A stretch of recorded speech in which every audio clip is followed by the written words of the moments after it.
మన ముకుందాలో లాంగ్ హారాల పండుగ నవంబర్ 8 నుంచి 16 వరకు ఫ్లాట్ 9.99% VA తో వివరాలకు సంప్రదించండి. నమస్తే రమ్మగారు. నమస్తే. కార్తీక మాసం ముగింపుకు వచ్చేసామండి. ముగింపు రోజున చేయవలసిన విధి విధానాలు కానీ, ప్రత్యేకంగా పాటించాల్సిన నియమాలు కానీ ఏమన్నా ఉంటాయండి? ఎందుకంటే ఈ నెల రోజులు కూడా మనం తలస్నానం చేయటం, దీపం వెలిగించటం, తర్వాత పౌర్ణమి రోజు ప్రత్యేకమైన పూజా విధానం పాటించటం, ఇవన్నీ అవలంబిస్తాం కదా. ముగింపుకు సంబంధించి ఏమైనా చెప్పడం జరిగిందా? ముగింపు అంటే కార్తీక అమావాస్య అవగానే మర్నాడు పొద్దునే పోలిపాడ్యం వస్తుంది, తెల్లవారి. అవును కదా. ఈ అమావాస్య ఘడియలు వెళ్ళి పాడ్యమి రాగానే పోలిపాడ్యమి పూజా విధానం జరుపుకుంటాం. పోలిపాడ్యం చేస్తారు, చెయ్యరు, ఆ పూజ చేసుకుంటారో చేయరు. దానికి నీళ్లలో దీపాలు విడిచిపెట్టడమే విధానంగా కనపడుతుంది. మామూలుగా పౌర్ణమి దాకా ఒక ఉద్రేకం ఉంటుంది అందరికీ. పురాణ శ్రవణం కానీ, దీపారాధన కానీ, స్నానాలు కానీ, ఉపవాసాలు కానీ, పౌర్ణమి దాటాక ఈ పూనకం హుమస్సు దిగిపోతాయి. మీరు కావాలంటే అసలు ఇది ప్రూవెన్ సబ్జెక్టు. ఎందుకంటే పురాణం మొదటి వారాల్లో 2-3 లక్షల వ్యూవర్షిప్ ఉంటుంది. అవును. చివరికి వచ్చేసరికి 40,000 ఉంటాయి, 50,000 అంతే. తప్ప పౌర్ణమి తర్వాతే పౌర్ణమి నోవులు ఉంటాయి కదా, పునర్నోవులు అయ్యాక తగ్గిపోతారు. ఎప్పుడు కూడా ఒక మాస నియమం ఉన్నప్పుడు చివరి దాకా కొన్నిటినైనా తీసుకెళ్ళాలి. ఈ కొన్నిట్లలో జనరల్గా అందరూ తీసుకెళ్ళేది స్నానం, వాకిట్లో లేదా తులసమ్మ దగ్గర దీపాలు పెడతారు. దేవాలయాలకి వెళ్ళాలన్న నియమం పెట్టుకున్న వాళ్ళు దేవాలయాలకి వెళ్తారు చివరి రోజు దాకా. తర్వాత ఇంకేం చేస్తాం, పురాణ శ్రవణం. ఈ 40,000 50,000 వ్యూస్ ఉన్నాయి చూడు, వీళ్ళు నియమవంతులు అనమాట, మానకూడదు అని చివరి దాకా ఉండేవాళ్ళు.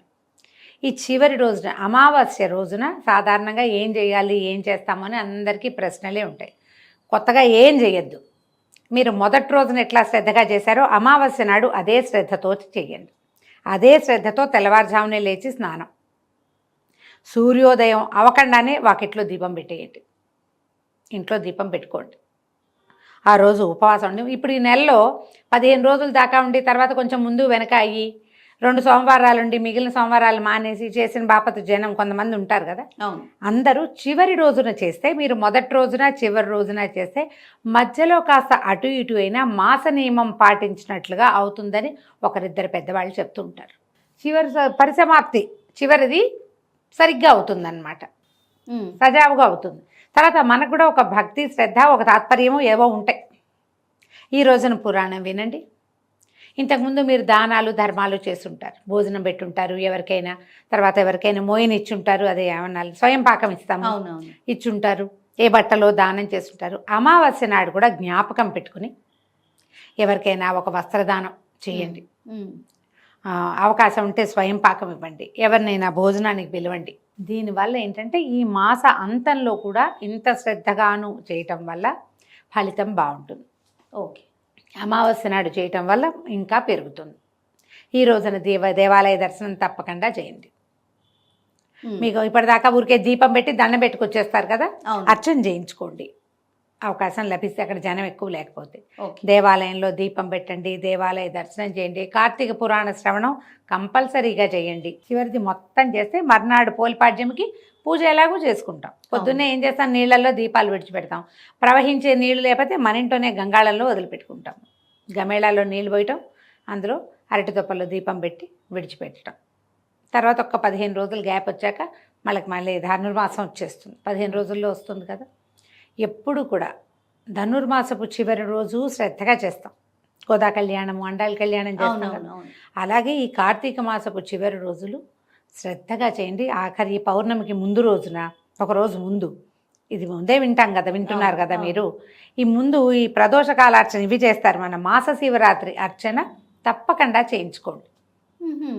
రుద్రాభిషేకం చేయించుకోండి అమావాస్య నాడు కానీ మాస శివరాత్రి కానీ ఒకరోజు ముందు. చివరి రోజుల్లో మీరు ఈ శ్రద్ధ వహిస్తే చివరి 2-3 రోజులు చేయగలిగారా మహత్తరం.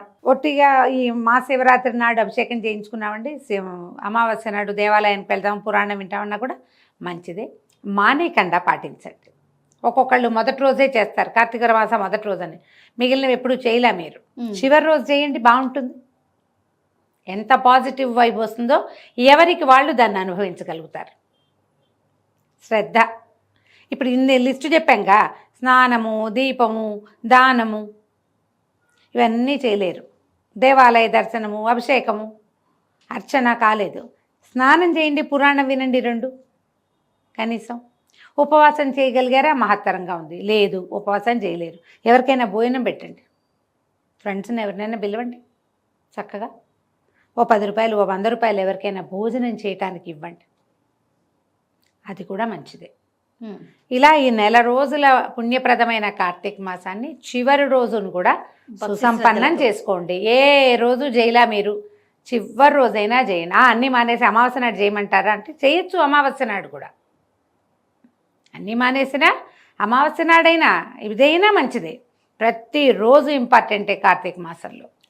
ఆఖరి రోజునైనా 4 బిల్వదళాలు తెసేసి పరమేశ్వరుడి మీద వేసి, ఓ చెంబెట్టి నీళ్ళు పోసి, ఓ దండం పెట్టుకుని, ఓ గుడికి వెళ్ళి ఒక దీపం పెట్టి, ఎవరికైనా కొంచెం దానం చేసి, ఏం చేసినా ఒక్కరోజు కూడా ఫలితాన్ని ఇస్తుందని పురాణం ఎంత స్పష్టంగా చెప్తుందో. ఆఖరి రోజైనా మానకుండా చేసుకోండి. ఏదైనా మంత్రం చెప్తారా రమ్మగారు? ఓం నమ శివాయ అంతే, అసలు పంచాక్షరి ఏమీ రెండోది లేదు. కార్తీక దామోదర ప్రీత్యర్థం పంచాక్షరి మంత్ర జపం అహం కరిష్యే. అంతే. కార్తీక దామోదరుడి కోసం నమ శివాయ చెప్పుకుంటాం, అయిపోయింది. సింపుల్గా చేసుకోవచ్చమ్మా, దీనికి పెద్ద అదేదో కావాలని లేదు, సులువే ఇది. నువ్వు అవేమిటో కాంప్లికేటెడ్గా చేసుకుంటూ చేసుకో, నీ కాంప్లికేషన్ చిక్కుముళ్ళల్లో నువ్వు పడతావు. అంతే, ఏమీ లేదు, అక్కర్లేదని చెప్తోంది ఆ పురాణం. అంత కష్టపడే రోజునైనా వదలకుండా చెయ్యండి, అంతే. సంతోషం రమ్మగారు. నమస్తే. నమస్తే జయ.